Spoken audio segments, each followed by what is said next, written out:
कि आप सुबह जो ध्यान सिखाते हैं उसमें चंद्र स्वर और सूर्य स्वर जो है उनको मन अनुसार कैसे बदला जाए? बदलने के तरीके उसके बहुत सारे होते हैं। अपने जो हमने प्राणायाम तुम्हें बताया उसके माध्यम से बदला जाता है। जैसे मान लीजिए अभी चंद्र स्वर चल रहा है और हमारे लिए सूर्य स्वर चलाना है, तो हम बहुत देर तक इसको मध्यमा उंगली से दबा करके इसी माध्यम से स्वर को हम बार बार लेंगे तो बदल जाता है। अथवा इस स्वर को बंद कर देंगे, कुछ देर बंद करने के बाद ये स्वर बंद हो जाता है। दूसरा, जिस स्वर को बंद करना है उस करवट से लेट जाइए तो वह सूर्य बंद हो जाता है। तो कई तरीके इसके होते हैं। और जो नेचुरल सूर्य चलता है, एक महाराज ने ऐसे सूर्य को साधने के लिए 72 घंटे तक एक ही स्वर चलाया था। 72 घंटे तक सूर्य स्वर चलाया, लेकिन वे गुरु की आज्ञा में न चल के उनका जो सूर्य स्वर है मन को विक्षिप्त कर दिया। क्योंकि सूर्य और चंद्र दोनों थोड़ी थोड़ी देर के बाद बदलते हैं। आप लोग देखना, दिन भर में एक दिन चेक करना, देखना कौन सा स्वर चल रहा है, ए, फिर थोड़ी देर घंटे आध घंटे बाद ए, फिर कभी कभी दोनों चलते हैं। तो ये प्रकृति बैलेंस मिलाती रहती है। ये अपने अंदर की जो हवाएं हैं ये अपने शरीर का बैलेंस ना, यदि दिन भर एक ही चंद्र स्वर चल जाए तो शाम तक उसको जुकाम हो जाएगा, डबल निमोनिया हो जाएगा, ब्लड प्रेशर लो हो जाएगा। और यदि दिन भर दायां ही दायां चल गया तो सिर दर्द हो जाएगा, पसीना आएगा, ब्लड प्रेशर हाई हो जाएगा। और ज़्यादा चल गया तो ब्रेन हेमरेज भी हो सकता। अक्सर कर ब्रेन हेमरेज सूर्य स्वर चलते समय होता है।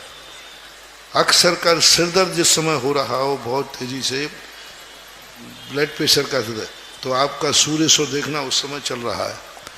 तो ये स्वर हमारे लिए बहुत बड़ी चीज़ है, हम पकड़ सकते हैं। इसका बहुत बड़ा ज्ञान पूज्यवर शुभचंद्र महाराज ने श्री ज्ञानानंद देवी में लिखा है और उसमें सब चीज़ें लिखी। और ये वायु कभी पानी की वायु निकलती है, आप दर्पण में अपनी श्वास दे दीजिए, वहाँ बूंदे बूंदे आ जाएंगे। आप दर्पण लेकर के श्वास देखिए, वहाँ त्रिभुज बन जाएगा आकार का, तो समझ लेना इस समय हमारा अग्नि स्वर चल रहा है। पानी की बूंदे आ जाए, भाप आ जाए, समझ लेना जल तत्व चल रहा है। उसी समय ऐसे तिरछी तिरछी ऐसी रेखाएं आ जाएंगी, समझ लेना वायु सत्य चल रहा है। तो ये तत्वों की पहचानने की पहचान उन्होंने दी। निरंतर साधना करने पर यदि स्वर ज्ञान जिसको हो गया, दुनिया का हर ज्योतिष फैल है। क्योंकि हर ज्योतिष पत्रिका को लेकर के, हर ज्योतिष सूर्य को लेकर के बनाया जाता है, लेकिन स्वरों का स्वर तुम्हारा स्वयं का ज्योतिष है जो कभी गलत होता ही नहीं है।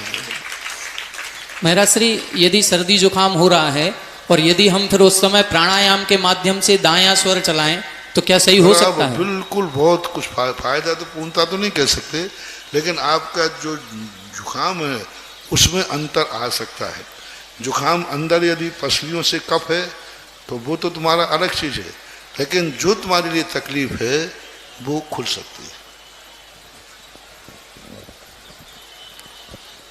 महाराज श्री के चरणों में सभी शिवरार्थियों की ओर से बारंबार नमोस्तु नमोस्तु नमोस्तु।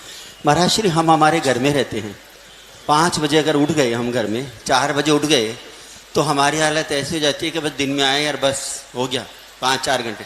और यहाँ महाराज जी 3:30 बजे 4 बजे उठ जाते हैं और पूरे दिन इतनी वो करते हैं, फिर भी इनके चेहरे देखो महाराज जी, कितने मुस्कुराते हंसते खिलखिलाते रहते हैं। तो महाराज जी आप ऐसा क्या प्रदान कर रहे हैं? मैं तो खुद को भी देख रहा हूँ, इन्हीं को नहीं, कि चेहरे की मुस्कान कितनी कोशिश कर लो जाने की कोशिश ही नहीं करती, हमेशा मुस्कुराहट ही बनी रहती है। आप ये क्या देते हैं महाराज जी, सबको बताएं। दिनेश बाबू, आप लोग क्या है, सुने, आप लोग गृहस्थ हैं, आप लोगों को मालूम है बारात बुलाने के पहले घराती को कितनी तैयारी करना पड़ती है? बहुत। हाँ, तो मैं इस बारात को बुलाने के लिए पहले से पूरी तैयारी करके रहता हूँ। ध्यान दो। जय हो जय हो जय हो। तुम्हारे यहाँ तो एक ही गांव से बारात आती है, तो सारे भारत की बारात है। और आज तक शायद ही किसी की बारात में 2,500-3,000 लोग गए हों। सवाल ही नहीं। तो इनको सारी इनकी सुविधाएं, इनको बीमारी ना। देखो मेरा कहना है, ईमानदारी से यदि जिस शिविर को जिस गरिमा और महिमा के साथ, जिस तैयारी के साथ मैं लगाता हूँ, मैं एक एक शिवरार्थी को 10 दिन के लिए अपनी पूरी एनर्जी के अंतर कर रखता हूँ और उसको पूरे पहले दिन ही मैं अपना सारा एक प्रकार के एनर्जी का वैभव सारा बिछा देता हूँ। यदि ईमानदार है तुम शिविर के अटेंड करो जिस गरिमा के साथ है, तुम्हारा कुछ भी नहीं हो सकता। तुम कहीं चूक कर देते हो तो बस अटैक हो जाता है, तुम कहीं गड़बड़ कर देते हो फिर बाद में कहते महाराज जी हमें ये हो गया। सच्चे स्वस्थ मन से करो तो कुछ नहीं बिगड़ता, स्वस्थ तो हो तो स्वस्थ ही रहोगे।